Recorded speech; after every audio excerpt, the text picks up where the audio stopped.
Bonjour à tous, bienvenue pour cette conférence unique dans la salle plénière cet après-midi. Une conférence consacrée à l'email avec le SNCD, le syndicat national de la communication directe. Il y a déjà eu une première conférence ce matin organisée par le SNCD. On se retrouve aujourd'hui, cet après-midi, pour la présentation très riche et nourrie des résultats d'une étude qu'a menée le SNCD sur l'email. Une étude qui s'appelle l'Email Marketing Attitude. On est ensemble pour 2 heures et ces 2 heures seront découpées en 2 fois 1 heure. Ce seront 2 conférences distinctes. La première heure sera consacrée aux résultats B2C de l'étude Marketing Attitude. Et la deuxième heure, ça commencera à 16 heures pile, on l'espère, ce sera bien rythmé, sera consacré aux résultats B2B de l'étude. Il y aura à chaque fois 2 intervenants qui viendront en détailler les résultats. Si vous n'êtes intéressé par exemple que par la partie B2B, eh bien vous pouvez vous octroyer 1 heure de pause et revenir à 4h moins 5 pour revenir écouter les résultats qui vous intéressent. Quoi qu'il en soit, on va commencer dès maintenant avec les résultats B2C, Business to Consumer, de l'étude qu'a menée le SNCD sur l'attitude des particuliers et des professionnels face à l'email. C'est à vous, messieurs. Merci beaucoup de nous accueillir. Donc, je me présente, je m'appelle Bruno Florence. Je suis vice-président du SNCD, en charge notamment des études. Donc, s'il me vaut d'intervenir aujourd'hui auprès de vous. Mon métier, je suis consultant indépendant. Mon métier est d'aider mes clients à être plus performants en email marketing. Et j'ai la chance de présenter l'étude avec Benoît. Benoît Aîné, merci, bienvenue. Je suis directeur avant-vente de Expian Marketing Services, l'entreprise avec laquelle le SNCD a mené conjointement cette étude. On est ravis de pouvoir vous présenter effectivement les chiffres sur la partie B2C avec Bruno dans la prochaine petite heure que l'on a devant nous. Tout à fait. Donc on a le plaisir de vous partager en exclusivité. C'est la première fois qu'on la présente en public, cette étude qu'on réalise depuis 9 ans au sein du SNCD. Et donc je vais vous présenter en quelques mots l'objectif. Cette étude vient du fait qu'il y a 9 ans, au sein du SNCD, qui est le syndicat national de la communication directe, qui réunit des professionnels, notamment de l'email marketing, on ne disposait pas de chiffres français sur l'attitude des internautes par rapport à l'ouverture, le clic, le désabonnement, la façon dont ils ressentaient la pression commerciale. Donc, on a lancé le fait de la monter nous-mêmes avec chaque année un partenaire différent. Cette année, c'est Experian. Et donc, je vais passer la parole à Benoît pour présenter la méthodologie de l'étude. Tout à fait. Comme vous le savez sans doute, Experian est actif sur principalement 3 services différents qui sont la qualité de données et la gouvernance de données, la data et l'analytique et l'exécution de campagnes dites cross-canal. Donc bien entendu, il était pour nous assez naturel d'accompagner le SNCD cette année sur une étude autour de l'email et on a pu faire travailler nos équipes data et analytique sur un panel que nous avons et une enquête que nous avons opérée avec notre partenaire ResearchNow auprès de 1200 répondants entre les mois d'avril et de mai, si je ne me trompe pas, qui ont pu répondre, avril et mai tout à fait, 17 avril au 21 mai, qui ont pu répondre à un certain nombre de questions autour de leur habitude, autour de la performance, de la qualité de l'email et de la perception de l'email. Donc c'est une occasion avec Bruno de pouvoir comparer les résultats d'une année à l'autre et de vous faire part, je dirais, des nouvelles tendances ou des nouvelles informations qui peuvent apparaître dans l'étude. Sur le slide suivant, si tu veux bien, Bruno, effectivement, on voit ici le profil des répondants, qui est la base, je dirais, pour présenter une étude, bien entendu, savoir comment on l'a opéré et quels ont été les répondants moyens qui ont pu répondre à ce questionnaire pendant un peu moins d'1 mois. Comme vous le voyez, une assez bonne répartition entre les hommes, les femmes, différents types de CSP, différentes tranches d'âge. Ce panel est représentatif de l'internaute français moyen et donc on a pu tirer auprès de ce panel un certain nombre d'informations qu'on va partager avec vous au travers de différents items. Une précision, les transparents que l'on vous présente seront disponibles, je pense, demain ou après-demain en téléchargement sur le site du SNCD, sncd.org. Première partie sur laquelle on s'intéresse, c'est l'équipement. Alors effectivement, avec une actualité qu'on a chaque année sur l'équipement, c'est la montée régulière et progressive de tous les appareils qu'on appelle mobiles, avec d'un côté le smartphone, qui est un appareil qu'on a dans sa poche et qui a une très grande mobilité, et puis je dirais de l'autre côté la tablette, qui est plutôt un appareil sur lequel qu'on va trouver plutôt à la maison et qui va avoir une mobilité à l'intérieur d'un espace familial. Donc vous avez les résultats sur les 2 années qui apparaissent sur l'écran. Donc cette année, on a demandé aux internautes comment vous vous connectez sur Internet. 54% nous disent au travers d'un smartphone. 35% nous disent au travers d'une tablette. Et ce qui est remarquable, c'est qu'en face, la consultation sur ordinateur ne s'écroule pas. Elle reste à peu près au même niveau d'une année sur l'autre. Ça veut dire qu'on a plutôt une accumulation, une superposition des appareils, qui fait qu'un internaute en moyen, on a calculé, c'est environ 2 appareils, un peu plus de 2 appareils, 2,2 en moyenne, va passer de son smartphone à l'ordinateur, de son smartphone à la tablette, etc. Et donc l'ordinateur reste pour différentes raisons. D'abord, se débarrasser d'un ordinateur, ce n'est pas toujours évident. Et puis, c'est toujours l'interface de consultation, on le verra un peu plus loin, la plus confortable qu'on puisse avoir. On peut cliquer, on peut aller surfer, c'est de la DSL, ça va vite. Sur le transparent suivant, on a fait un zoom sur quelque chose qu'on voit maintenant dans l'ensemble des magasins de vente d'appareils électroniques, c'est la télé connectée. La question qu'on s'est posée, c'est est-ce que les internautes regardent leurs emails sur la télé connectée? Bon, d'abord, il y a une grande interrogation, c'est est-ce que ma télé est connectée ou pas? Donc, c'est pas parce qu'on achète une télé connectée qu'elle est véritablement connectée à Internet. Et pour les internautes qui l'ont connectée, la lecture de l'email est très faible. Donc, on n'est pas sur un appareil qui va compter énormément. Elle est très faible, on pense, parce que c'est un appareil qu'on va trouver dans un environnement partagé avec tout le monde. La lecture de l'email est quand même quelque chose d'assez individuel et personnel qu'on n'a pas forcément envie de partager sur cette dimension-là. Donc, la télé connectée n'est pas un phénomène extrêmement important dans la connexion Internet et la lecture de l'email. Autre thématique, celle de l'achat. Tout à fait. Tu vas commenter, Benoît. Oui, sur l'achat, donc on a fait un extrait de quelques informations. Juste pour rappel, parce qu'il n'y a pas de grosse évolution effectivement sur les secteurs qui performent le mieux au travers de l'email. Juste une confirmation également au travers du chiffre des 94% des répondants qui ont acheté sur Internet.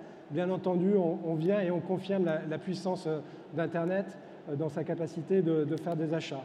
Vous voyez dans les classements, l'habillement vient en tête, en suivi du produit culturel et loisirs et voyages, mais on retrouve tout un certain nombre d'autres secteurs d'activité que l'on sait ou que l'on connaît performants sur Internet, ou de plus en plus, et également au travers de l'email.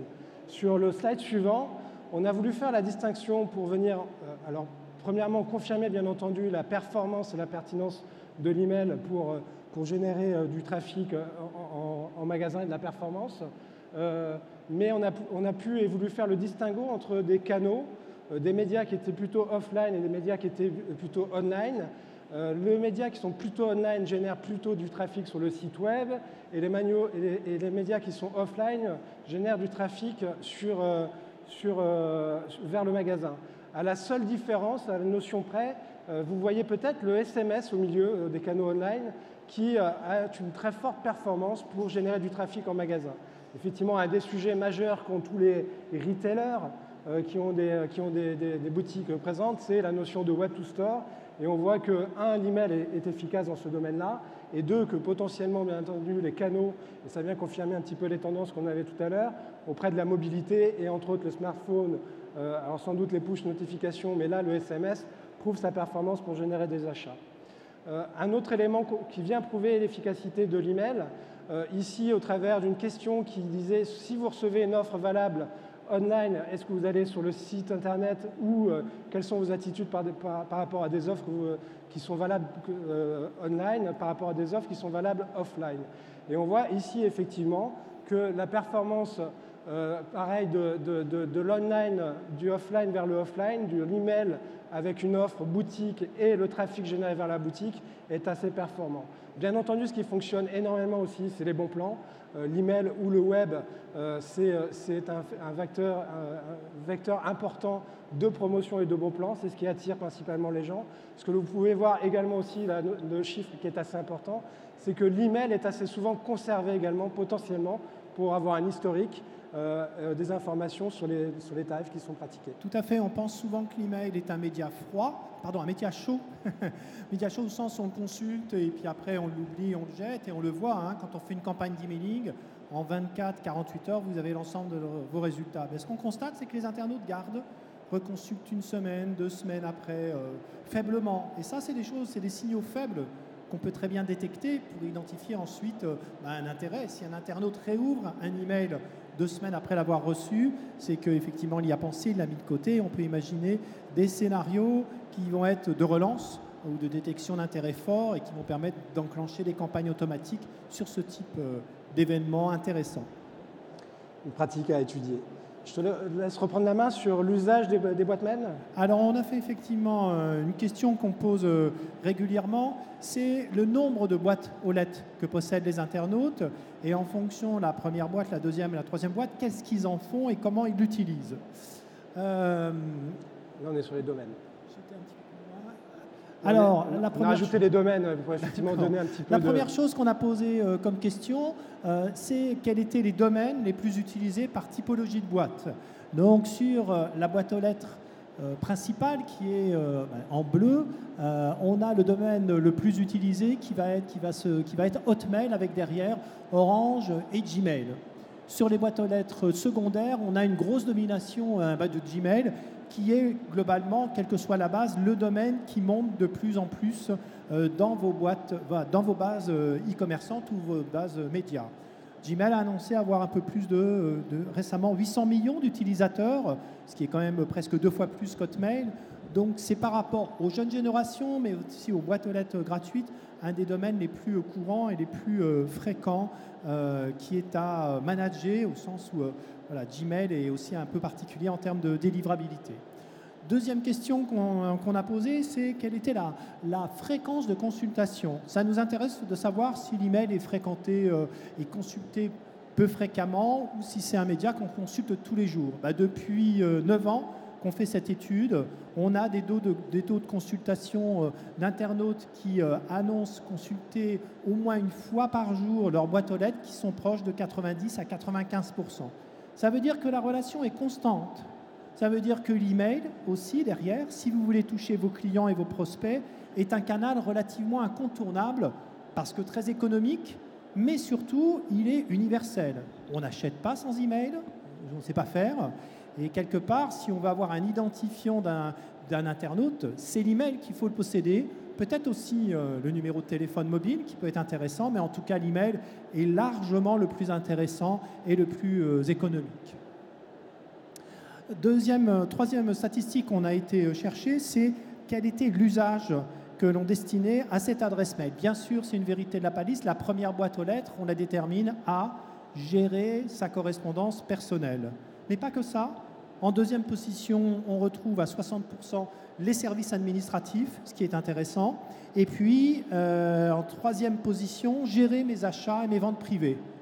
Ça, c'est une statistique intéressante. Ça veut dire que dans vos bases de données, si vous êtes e-commerçant, vous avez fortement des adresses e-mail qui sont la première adresse e-mail de vos clients.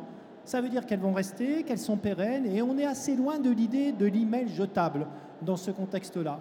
Et donc, on l'a sur d'autres statistiques, une vision où un internaute garde longtemps son email principal, plus de 6 ans, c'est la dernière statistique qu'on avait l'année dernière. Autre question qu'on a voulu savoir, c'est la question liée autour de la pression commerciale. Vous recevez combien d'emails dans votre boîte aux lettres principale, secondaire et tertiaire ? Donc la première statistique qu'on peut voir, c'est que, alors je me mets dessus, sur la boîte aux lettres principale, on est majoritairement entre 10 et 25 emails par jour. Donc on est quand même sur une pression commerciale assez forte. Pour ça, on le sait. L'email étant gratuit, l'email étant peu cher, étant vraiment un média intéressant qui répond bien, on a beaucoup d'annonceurs qui envoient des emails. Donc vous n'êtes pas les seuls à faire de l'email marketing. Et le travail qu'il y a à faire face à cette pression commerciale, c'est sortir du lot par la qualité marketing, la qualité de l'objet, la qualité du message et de l'offre, qui vous fera sortir et qui vous fera faire en sorte que vos emails seront plus ouverts et plus cliqués. Et puis deuxième statistique, finalement sur les boîtes aux lettres deuxième boîte et troisième boîte, on est sur des volumes qui sont relativement faibles puisqu'on est en moyenne à 51 et 58% entre 0 et 10 emails par jour, ce qui est assez faible. Sur l'usage, c'est toujours toi. Benoît, je te laisse la parole sur la partie usage et consultation des emails. Sur l'usage par la main ou oui, sur l'usage et consultation des emails. Parfait. Ce qu'on a regardé ici sur ces chiffres, c'est effectivement les moments de consultation des emails dans la journée. Et on voit qu'au travers de ces chiffres-là, ça s'étale bien entendu toute la journée. Peut-être que la différence, et ce qui est en train d'évoluer, c'est la fin de journée et la nuit. Et entre autres, en particulier sur des devices mobiles, comme on va le voir juste après. Donc 39% pendant la nuit, 69% au réveil, 95% en journée et 95% le soir à la maison. Donc on consulte un peu tout le temps, effectivement, ces emails. Ce qu'on a voulu montrer au travers de ce slide, c'est que, bien entendu, il y avait des appareils qui correspondaient plutôt à des moments. La tablette ou le smartphone qui correspond plutôt à la soirée et au week-end, et l'ordinateur qui est considéré encore à 88% comme étant l'appareil préféré pour la consultation des emails, arrive encore en tête, comme on l'a vu tout à l'heure dans les chiffres, comme appareil de consultation. Donc la tablette et le smartphone, qui se développent encore, vient, je dirais, en complément et remplir et occuper d'autres moments de consultation dans la journée. Une petite stat rigolote et intéressante. Rigolote parce qu'il y a sans doute des endroits ici qui sont cités en termes de consultation. Alors le point primordial qu'on peut relever, c'est que finalement on consulte sa boîte mail quand on s'ennuie. Alors, on peut s'ennuyer au travail, on peut s'ennuyer en étant dans une file d'attente, en étant pourquoi pas aussi dans une conférence sur l'email attitude, et puis on s'ennuie aussi, comme vous le voyez en bas sur un chiffre assez rigolo, aux toilettes, et c'est un lieu assez intéressant à la consultation des emails. Alors, je ne sais pas si vous, spécialistes, annonceurs, vous pouvez en tirer quoi que ce soit dans les contenus et dans les offres que vous pouvez faire, mais voilà, on partage avec vous ce petit diagramme qui est assez rigolo. Sur la perception des emails commerciaux, je garde la main. Alors, oui, effectivement, ce qu'on a voulu demander, alors il faut toujours prendre du recul par rapport à ces chiffres, parce que la perception qu'on demande à des personnes, à ce panel autour de cette étude, quelle est la perception? Je pense qu'il faut faire attention entre la perception et les statistiques et la réalité quand on opère des campagnes et quand on voit l'efficacité ou pas de certaines campagnes. En tout cas, ce qu'on peut voir, ce qui est intéressant, c'est que la perception est en train de s'améliorer. Donc on voit qu'elle passe de 30% à 35%. Alors, il y a toujours 2 tiers, je dirais, qui ont potentiellement pas une bonne perception de l'email marketing, mais il est en train d'évoluer. Je mettrai ça en parallèle avec le fait que le SNCD, au travers d'une étude, a démontré cette année que pour la première fois depuis des années, il y avait une baisse dans le volume d'envoi effectivement d'emails. Chose que l'on voit également chez nous, chez nos clients qui routent un certain nombre d'emails au travers de notre plateforme. Donc on vient confirmer que potentiellement il y a moins de volume et que nous, spécialistes, opérateurs dans l'email marketing, mais avec nos clients et avec les annonceurs, on travaille de plus en plus effectivement sur la qualité de l'email. D'où sans doute ce bénéfice que l'on voit ici, la segmentation, la pertinence, une offre personnalisée, une offre cohérente et envoyer des emails plutôt à des actifs plutôt qu'à des inactifs. Autre stade que l'on vous montre ici, les différences de performance sur votre téléphone mobile. À quel support publicitaire êtes-vous le plus attentif? Donc ici, on vient relister 4 supports. Alors le SMS envoyé par une marque, un bandeau publicitaire, un email reçu que l'on voit qui pèse 41%, une application mobile et une notification envoyée par une marque. Donc on voit entre l'email et le SMS effectivement qu'elle se taille la part du lion, mais à surveiller et à voir effectivement le push notification. On sait que la notion d'application et de push est en train d'évoluer fortement. Moi, je trouve que j'étais étonné, je pensais que la place du push notification aurait été plus importante. Bon, il faut bien comprendre que quand vous faites une application mobile, il y a tout un travail pour que vos clients ou vos prospects adoptent cette application. Et d'autre part, suivant OS et Android, le mode de fonctionnement des notifications est relativement différent. Donc, malgré tout, une application sur laquelle vous poussez une notification donne des très bons résultats. mais il me semble que l'application mobile est beaucoup moins diffusée que l'usage de l'email, ce qui explique son faible taux qui, je pense, dans les années... parce qu'on est vraiment dans un contexte de marketing direct, on peut faire des notifications qui sont personnalisées, qui sont très fines. Ce taux va certainement augmenter de façon importante. Donc, on est sur moitié-moitié. En définitive, l'email et le SMS se partagent le marché quelque part de l'intérêt des communications sur mobile.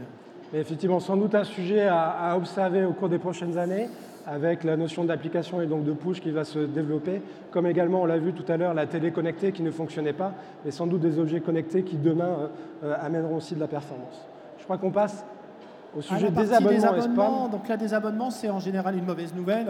L'internaute clique sur ce qu'on appelle le lien d'opt-out ou de désabonnement et ne veut plus recevoir votre communication. La question qu'on pose suite à ce désabonnement, c'est la suivante, c'est « Ok, vous êtes désabonné, mais est-ce que ça vous est déjà arrivé d'acheter de nouveau une marque dont vous vous étiez désabonné ?» Et là, surprise, on a eu 32% qui nous disent oui.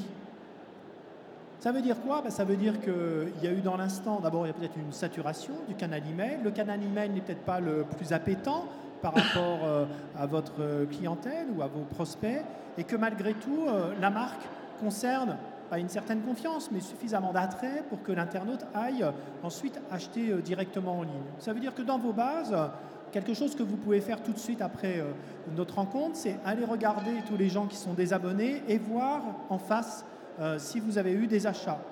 Est-ce que vous allez trouver 32%? Non, parce qu'on est sur du comportement, hein, entre le comportement qu'on affiche et puis la réalité des faits, de la façon dont on agit, il y a des différences. Mais vous en trouverez certainement. Et là, il y a peut-être, je dirais, des réflexions marketing sur comment je travaille ces personnes qui ne veulent plus recevoir d'email, mais qui continuent à acheter sur mon site en ligne. Comment je les fidélise, comment je vais les travailler d'un point de vue marketing de fidélisation. Autre statistique sur laquelle on s'est penché, c'est la partie gestion du spam et gestion du courrier indésirable. On a demandé, on le demande régulièrement aux internautes, mais est-ce que ça vous est déjà arrivé de recevoir des emails en courrier indésirable qui, en définitive, étaient des messages importants? Et là, on est sur 27% de la population qui répond oui. Oui, à tort, j'ai eu des emails classés en spam. Ça veut dire que ça veut dire plusieurs choses. D'abord, la force et la technologie est encore améliorée dans le classement en spam, puisqu'on n'a pas tout à fait un tiers, un peu moins, 25%, un peu plus de 25% qui disent que ça pose un problème. Et deuxièmement, une fois que vous avez trouvé des courriers importants en boîte indésirable, vous prenez certainement l'habitude d'aller regarder de temps en temps votre boîte indésirable et peut-être de trouver des messages commerciaux qui vont vous intéresser. Donc, si vous passez en spam, tout n'est pas perdu. Vous aurez une part faible, mais une part certaine des internautes qui peuvent aller voir votre message et éventuellement l'ouvrir et l'exploiter. Par rapport à ce comportement, 65% des répondants ont déclaré ne pas consulter leur email classé en courrier indésirable. Ça veut dire que vous en avez quand même 35% qui sont allés et qui vont le regarder à peu près régulièrement. Alors, on s'est livré... On s'est livré à un exercice cette année un petit peu différent pour vous montrer les chiffres aussi sous un autre angle au travers de personas. Donc on a effectivement fait le tri autour de nos statistiques et on a pu dégager finalement des profils. Derrière des bases email, derrière un email, bien entendu, il y a des personnes et ces personnes-là ont des profils différents. Donc on a pu découvrir dans nos statistiques que se dégageaient finalement 5 types de profils. Encore une fois, là, on vous a présenté qu'un certain nombre de chiffres de l'étude, pour ne pas vous noyer de chiffres et vous assommer. Mais bien entendu, au travers de toutes les statistiques, on voit qu'il y a des comportements qui sont très différents, de l'ouverture au clic, de la notion d'achat à la notion de partage, en fonction du nombre et du volume de boîtes mail, et bien entendu en fonction des achats et des secteurs qui sont privilégiés. Également autour de l'attitude qu'il peut y avoir sur le spam ou le désabonnement. Et finalement, on a tiré 5 profils principaux qui sont assez différents. Donc on vous a donné quelques informations qui vous permettent effectivement de les différencier. Le premier groupe, celui que souhaite avoir, je dirais, tout professionnel du retail ou de l'email, des acheteurs experts qui pèsent 18% au travers de notre panel, qui sont plutôt des personnes de 35-44 ans et des CSP+. des emails addicts qui, effectivement, au travers des statistiques je dirais, opérationnelles de consommation de l'email et d'action au travers de l'email sont très performants. Donc les emails addicts qui pèsent 27%, donc une bonne part, quasiment un tiers, ou un gros quart en tout cas, qui ont plus de 35 ans et qui sont CSP+, donc avec un potentiel d'achat important. Les mobinautes influencés, 16%, donc qui ont 35-44 ans et qui sont CSP-.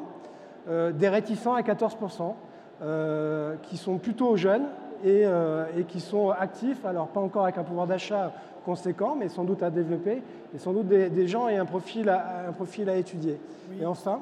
Donc sur les réticences, qu'on peut constater, c'est que c'est des gens c'est une population qui a beaucoup d'appareils, donc qui est plutôt bien équipée, plutôt jeune, mais effectivement qui achète peu et qui n'est pas encore passé sur l'usage de l'email. Donc on le constate, entre 18 et 25 ans, l'email n'est pas le canal incontournable. On va trouver beaucoup d'autres canaux, du chat en ligne sur différentes formes, de la partie ensuite réseaux sociaux.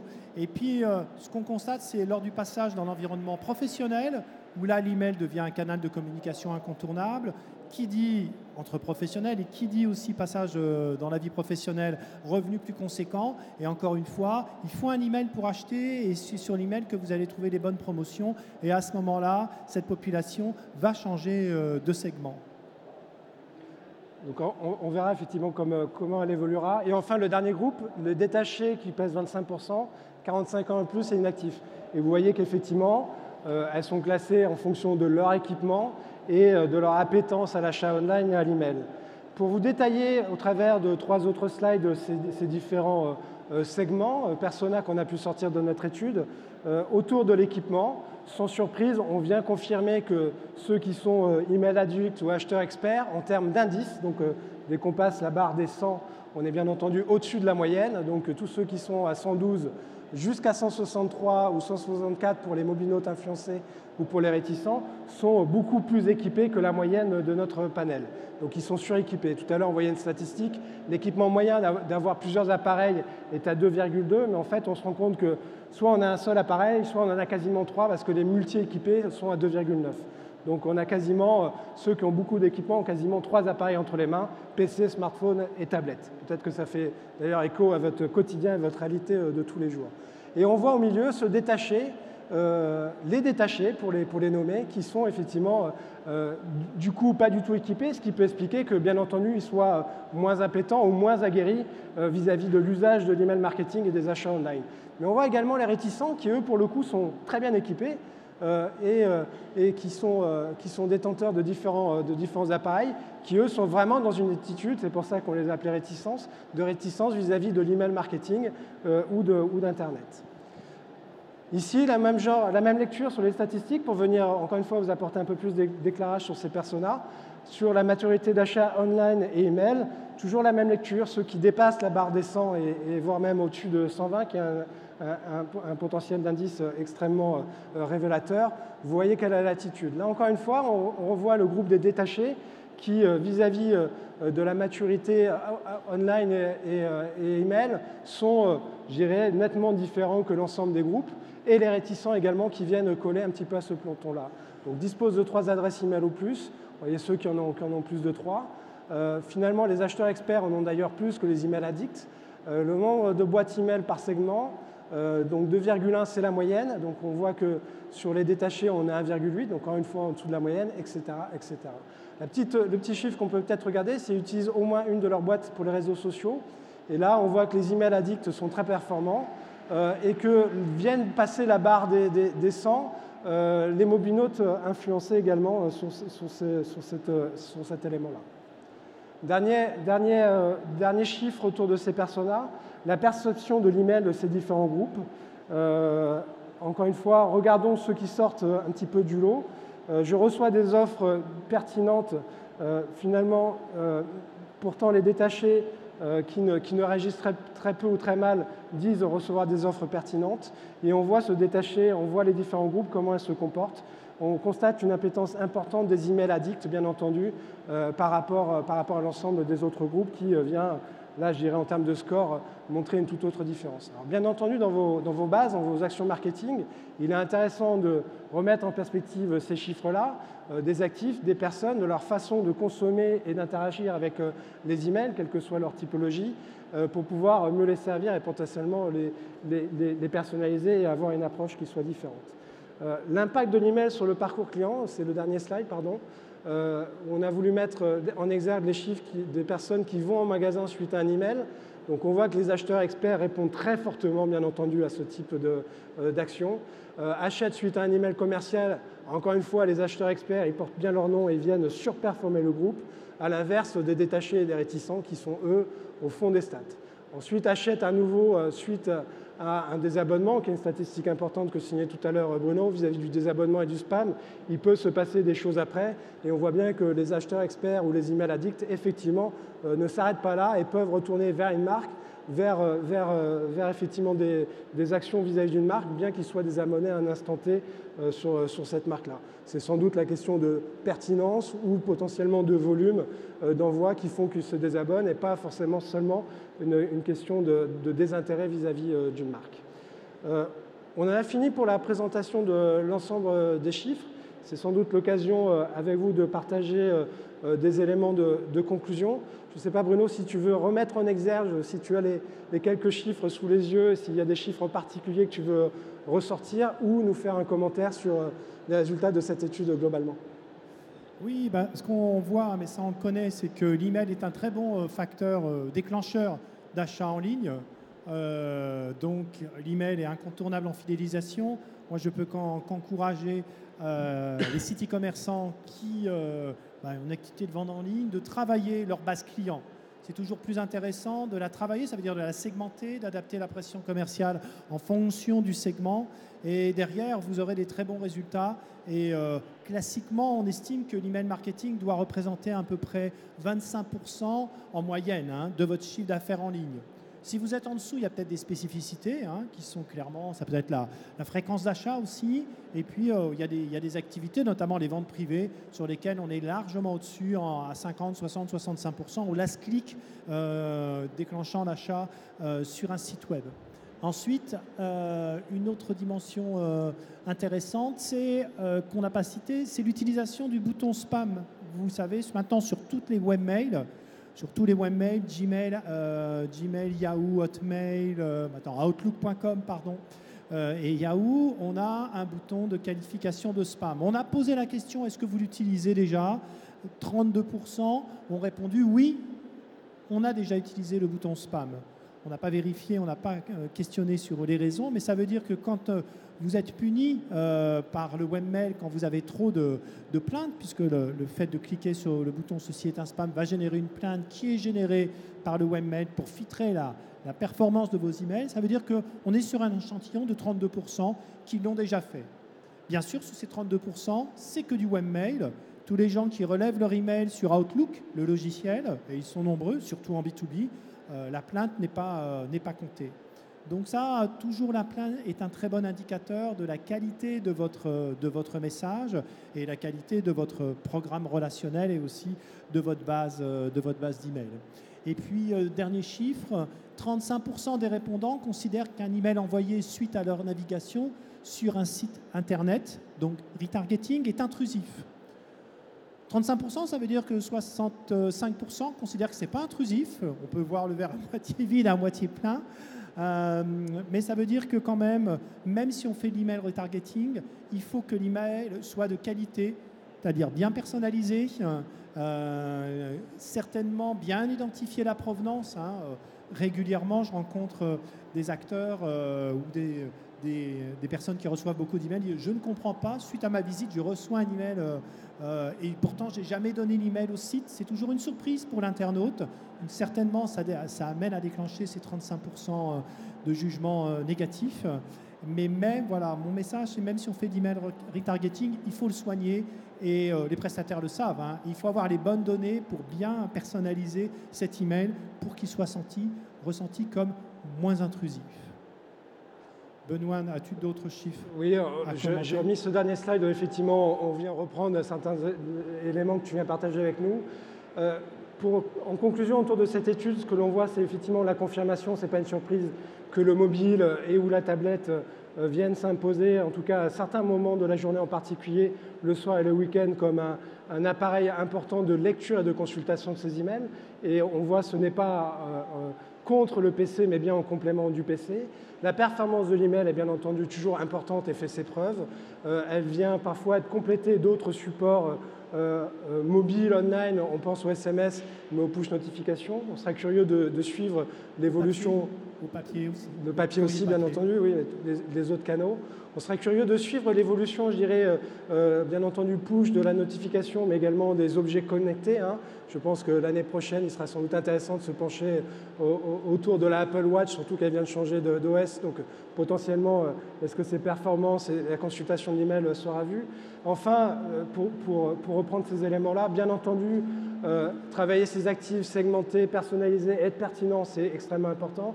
Penser mobile friendly le long de la chaîne, bien entendu, avec des emails responsives, mais que derrière le site et tout l'ensemble des supports qui vont être utilisés puissent être adaptés au mobile qui va être utilisé par l'internaute, nous semble bien entendu extrêmement important pour s'assurer de la performance et de la qualité des campagnes qui sont menées. Merci Benoît pour cet échange. On a encore quelques minutes. Si on est à votre disposition pour répondre à vos questions sur l'étude ou d'une façon plus globale sur l'email marketing, donc n'hésitez pas. Est-ce qu'il y a des questions dans la salle sur ce sujet ?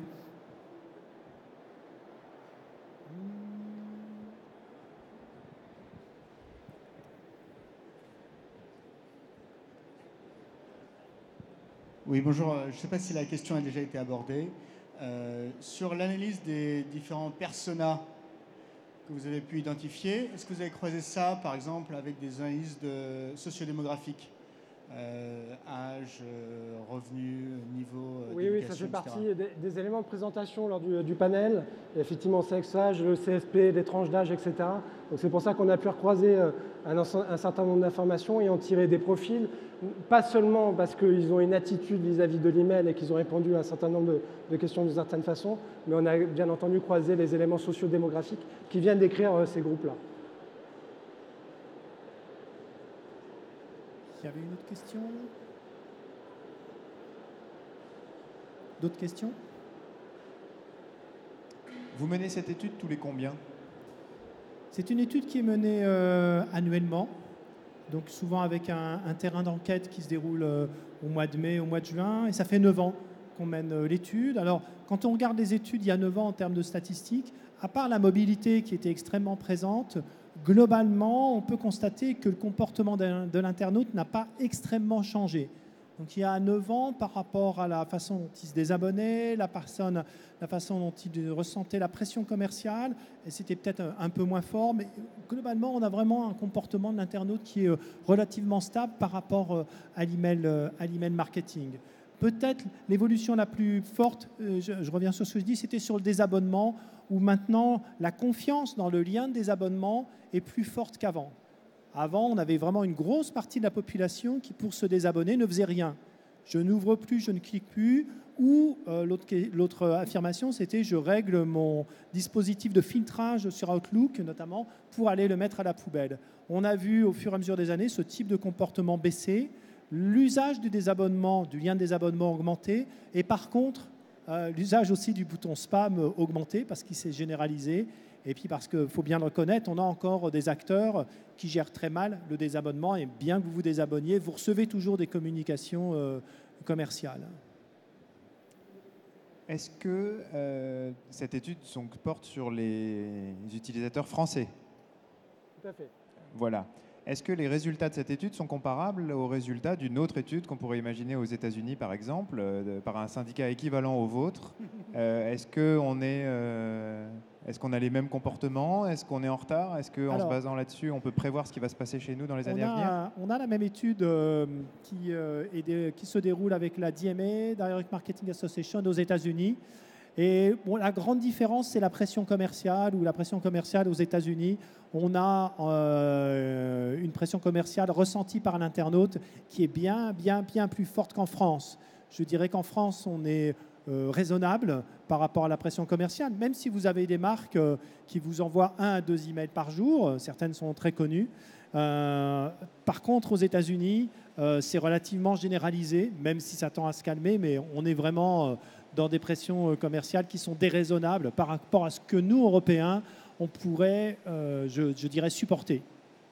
Moi, c'est une des principales différences que j'ai pu constater dans ces études que j'ai pu comparer encore récemment. Oui.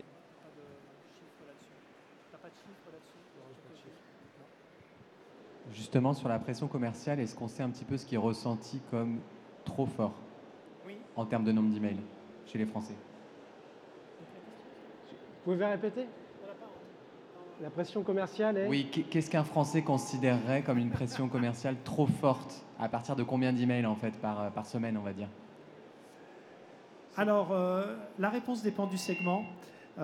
Sur des clients fidèles qui achètent beaucoup, ils sont capables de supporter une pression commerciale importante, 1, 2 emails par semaine voire plus.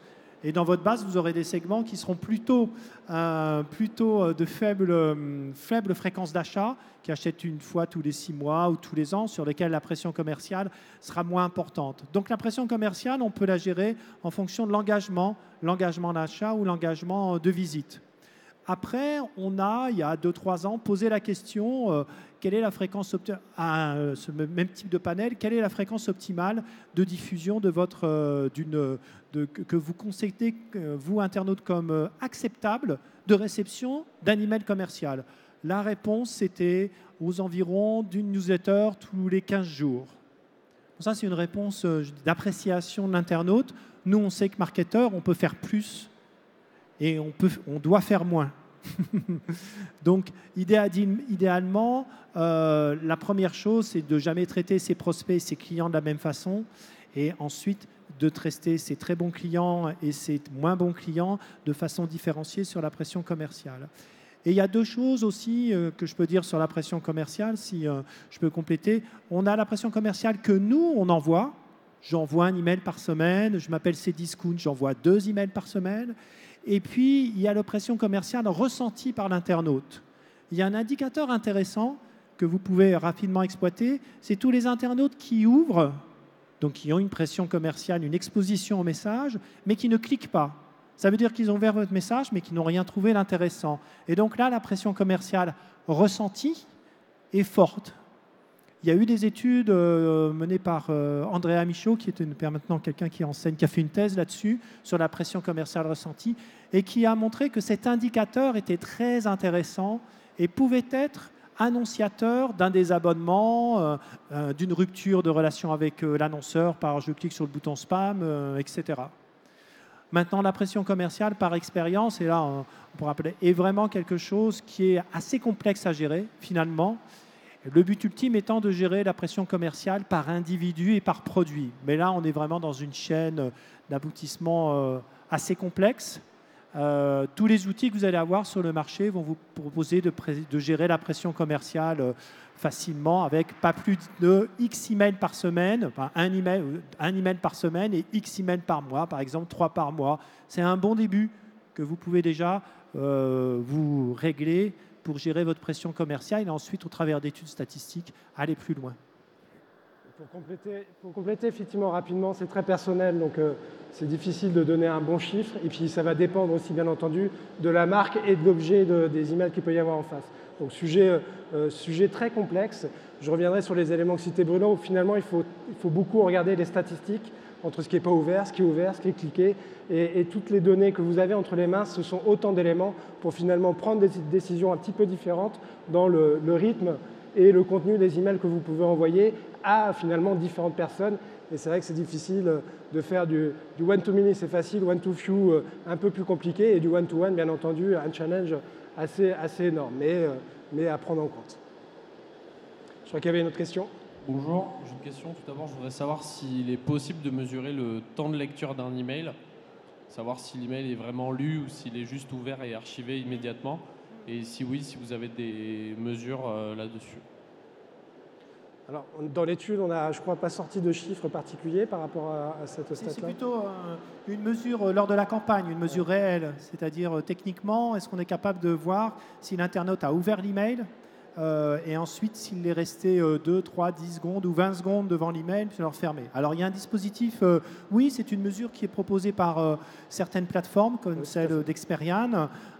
Si vous n'êtes pas chez Experian, il y a un outil qui s'appelle Litmus, qui permet d'avoir cette mesure et qui permet de mesurer quelque part un engagement vis-à-vis de l'internaute. Bon, il faut bien comprendre que l'ouverture, puisque ça se fait, ça ne marche que si l'internaute ouvre l'email au sens technique. Ça veut dire qu'il est connecté à Internet, qu'il affiche les visuels et qu'il soit prévisualise l'email ou double-clique. Il faut que donc ça veut dire qu'il y a beaucoup d'internautes qui lisent l'email en étant déconnectés, mais vous ne détectez pas cette lecture, vous détectez à partir du moment où il affiche les visuels.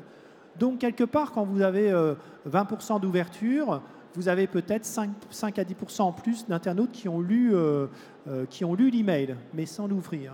Donc oui, on peut le mesurer, et ça peut être un indicateur intéressant aussi pour mesurer l'engagement, qui est une donnée intéressante des internautes dans votre base de données. Si vous avez 10 campagnes et un segment de 300 internautes qui, sur ces 10 campagnes, n'ont ouvert que 2 secondes, ouvert, fermé, c'est effectivement on a un engagement faible et on peut imaginer un traitement marketing et relationnel spécifique. Ça peut se faire. Vous pouvez répéter le nom des 2 outils que vous avez cités? Alors, il y a les outils d'Experian qui commercialisent CCMP. Et puis, en ligne, vous avez un outil en ligne, Litmus, LITMUS, qui est un outil très connu dans le monde de l'emailing, qui vous donne ce tag d'ouverture que vous allez mettre sur votre campagne, personnaliser le tag, récupérer les statistiques d'ouverture en fonction du temps d'ouverture et aussi du device affiché. Alors, je pense qu'il y a d'autres prestataires qui l'offrent. Il me semble que Sarbacane l'offre de mémoire aussi. Sarbacane, ça me revient. Mais c'est des choses qui tendent à se généraliser chez les routeurs. Oui, bonjour. Dernière question peut-être? Oui. Je voulais savoir en fait si dans votre étude, au départ, vous aviez fait une distinction entre les mails reçus dans une base client ou dans une base collectée, utilisée notamment dans l'affiliation. Est-ce qu'on a fait le distinguo finalement entre des emails d'acquisition et des emails clients? Dans l'étude, en fait, on pose un certain nombre de questions. Je ne sais pas si vous m'entendez bien. Oui. Effectivement, on pose un certain nombre de questions par rapport à leur attitude et leur ressenti par rapport à l'email. Donc, on ne vient pas ressortir des statistiques particulières par rapport à de l'email d'acquisition ou de l'email de fidélisation ou de l'email serviciel. On ne fait pas ce distinguo-là, en tout cas dans les chiffres de l'étude. Dans l'étude complète, parce que là, quand vous êtes membre du SNCD, on vous a présenté une trentaine de transparents, l'étude fait 60 transparents, il y a des questions qu'on ne vous a pas présentées, et il y a des questions où on mesure la pression ressentie, par rapport à un email reçu d'une marque auquel j'ai donné l'accord, et auquel je n'ai pas donné l'accord, ce qui peut peut-être ressembler à l'email de prospection. Et on a 1 ou 2 slides qui donnent quelques précisions. Mais évidemment, dès qu'on est sur des internautes qui reçoivent un email vis-à-vis d'une marque auquel ils n'ont pas donné l'accord, la pression ressentie et l'intérêt est moindre, c'est évident. Mais dans notre étude, on a tout mélangé, c'est l'email publicitaire au global. Merci beaucoup, messieurs. Merci à vous. Oui, merci à vous. Je crois que c'est le moment de passer d'installer, en tout cas, de prendre 5 minutes pour installer le deuxième temps consacré à la partie de l'étude. B2B. Voilà, B2B, exactement. Merci beaucoup. Merci à vous.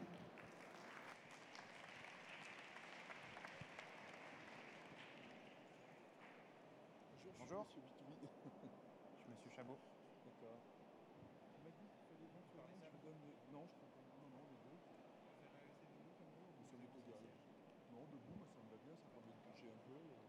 Vous voulez un micro main qui est guidé?